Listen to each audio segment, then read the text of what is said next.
Hello all, welcome to Valli's vlogs. Andhra Pradesh ప్రభుత్వం ప్రతిష్టాత్మకంగా చేపట్టిన పథకం ఎన్టీఆర్ భరోసా పెన్షన్. ఈ పథకం కింద ఎంతోమంది లబ్ధి పొందుతున్నారు. ముఖ్యంగా వృద్ధులు, దివ్యాంగులు ఎప్పుడెప్పుడు 1వ తేదీ వస్తుందా, ఎప్పుడెప్పుడు తమ పెన్షన్ అమౌంట్ తమ చేతికి వస్తుందా అని ఎదురు చూస్తూ ఉంటారు.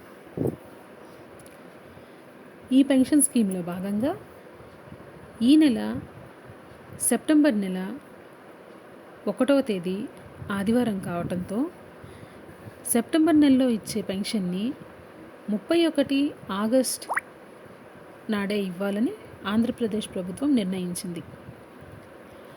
దీనికి అనుగుణంగా 31వ తేదీ ఆగస్టున మరియు 2వ తేదీ సెప్టెంబర్న ఈ 2 రోజులు పెన్షనర్లకు పెన్షన్ అందజేస్తారు. సో తమ సెలవు దినాన్ని హ్యాపీగా యూస్ చేసుకోవచ్చు అనే ఉద్దేశంతో అందరు ఉద్యోగులు కూడా తమ ఆనందాన్ని వ్యక్తం చేస్తున్నారు.